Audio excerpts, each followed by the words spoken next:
I'm not an artist. I have not designed or manufactured a new product. Neither have I concocted any mind-blowing philosophy. But I'm here. I'm here because I share in a philosophy that innovation starts from here. And that young people in Africa have a chance. They have a chance to retune their mindset towards more of what can be achieved and less of what can stop us from achieving. Next.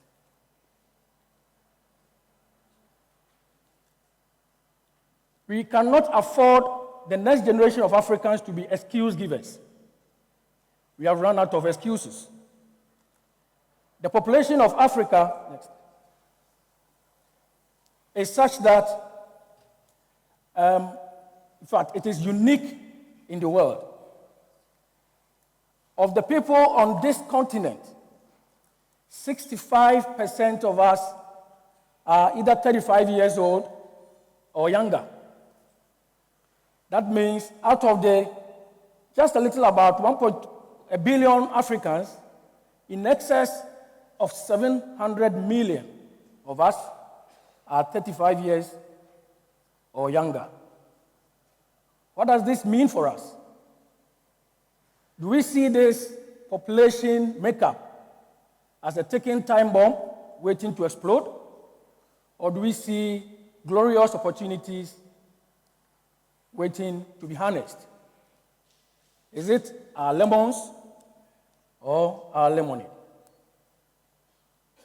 I'm here this afternoon to talk about 3 short stories, very personal short stories that I believe will be good food for thought, particularly for our young people who are gathered here. You are an institution.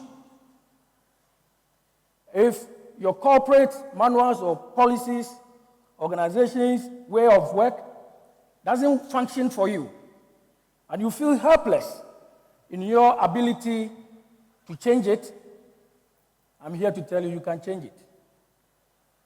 I know it sounds a bit confusing because I'm not asking you to break the law. We just had a law lecture. I'm not asking you to break the law. But if sufficient number of people move against anything, the law of large numbers will play the second part.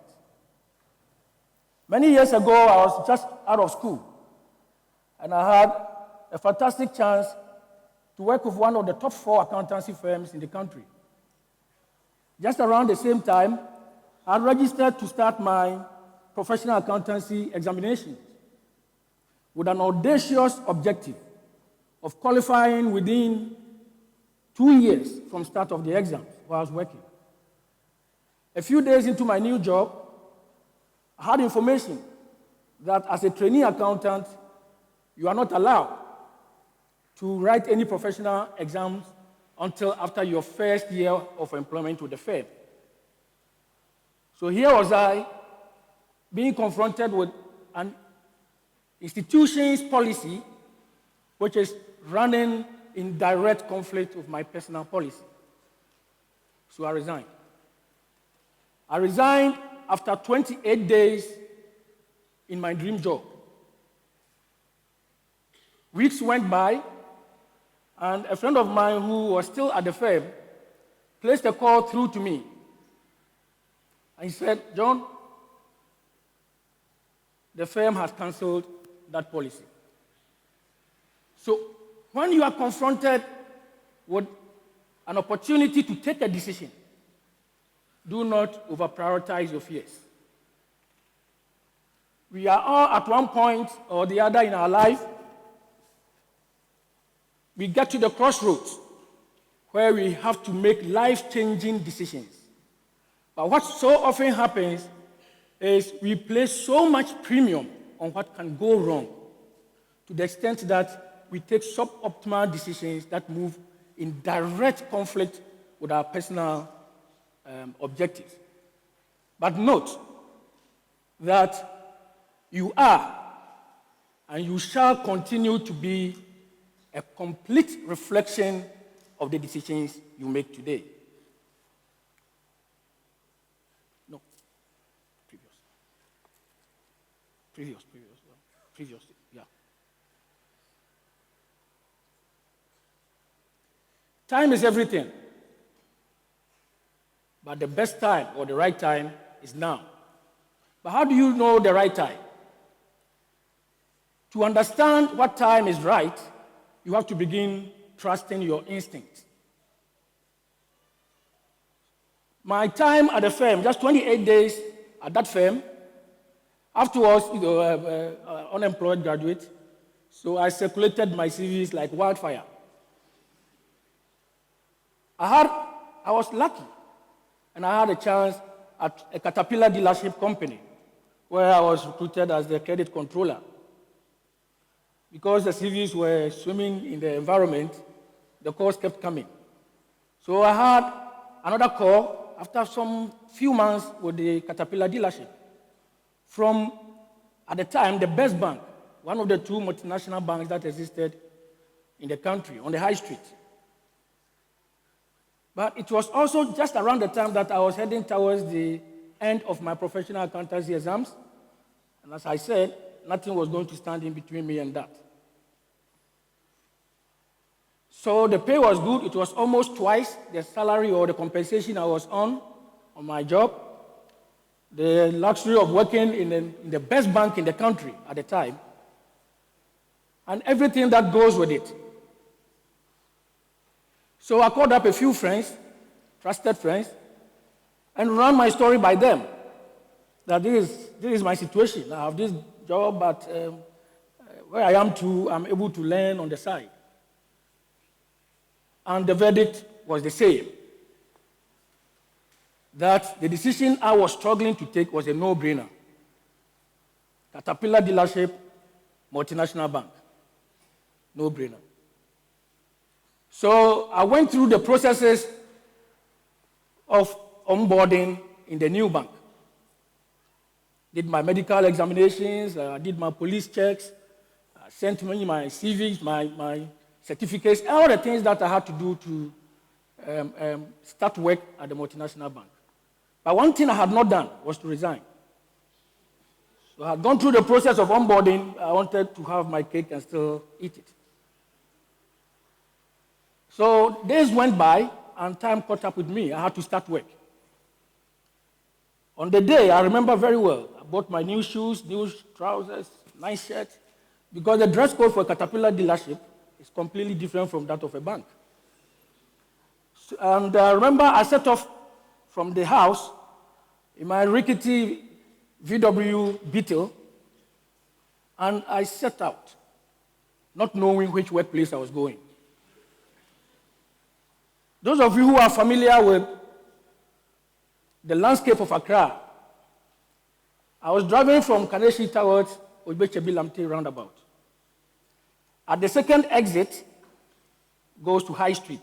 So if I had taken that turn, it means I had taken the choice to work with the bank. The third exit takes me to my current job, or my job at the time. So as confused as I was, I kept driving around the roundabout. I went round and round and round and lost count, I believe, in excess of 12 times. But finally, I settled on the third exit and went back to my old job. As fate to have it, I think about 9 months later, I tried my luck with that same bank again. That time, I had finished the exam, and I was ready for all the hard work in the banking environment. And I had it. But this time, I went in at 4 or 5 levels higher than the offer I had 9 months before. And those of you who are familiar with the corporate setup, it would have taken me not less than 8 years to move from the level of the offer of the first offer to the offer that I had 9 months on. Why am I talking about this? When it gets to the time of decision making, you need to trust your instincts. Looking back and with the benefit of hindsight, I think I had guts. And the best person who puts this in the framework or in the context that I'm talking about is Steve Jobs of blessed memory. And I quote him, "Have the courage to follow your heart and intuition, for they somewhat know what you truly want to become. Everything else is secondary." In the corporate world, things can get a bit messy. So when you hit a snag somewhere, you need to know when to relaunch yourself. If you are a career person here and you are flat for 5 years, it means you are flat. You need a startup. So after my time with the multinational bank, I had a chance to work with a smaller bank, but this time at a higher level, as the head of business performance, a role that I did for some time. Then the then chief finance officer of the bank decided to move on and follow other interests. And I was asked to act and later on confirmed in the role. Something that I did for 4 years. People around me thought I was cruising, everything was nice. But within me, I knew there was something missing. I knew I needed a chance to relearn the job. I needed a bigger environment to understudy somebody operating at that level. So I took a chance again, like every time, and went to a bigger bank, the other multinational bank on the high street, as the financial controller. And those of you familiar with the setup of finance functions anywhere, the financial controller is just a shade below, or one level below the chief finance officer. But I took that decision for 2 strategic reasons. I needed that exposure that was missing in me. And secondly, I needed to relaunch myself, and that work or that job gave me the proper or the right launch pad for my next move. All the guys around me, industry watchers, the conclusion was that, oh, John has demoted himself. But I knew what I was doing. So it was little wonder to me when years later, I was the group chief finance officer of an investment banking group with responsibility for 6 countries in Africa. So when it comes to taking decisions, you have to know you are you. Let the people around you have their say, but keep at it and focus on your strategy, and you will have the final word. I want to share with you 2 Ghanaians who are already blazing the trail, who are not looking for excuses. Because if you were looking for excuses, there will be too many for us. Everyone here will have too much to carry. Eric Von D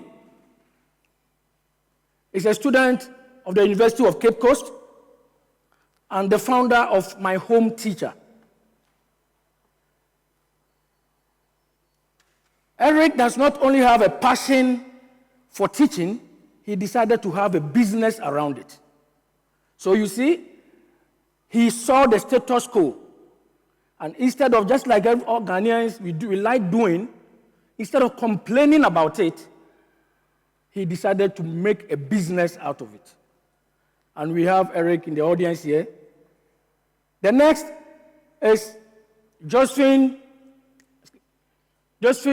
Mary Godwell. Josephine is an engineer and a social entrepreneur.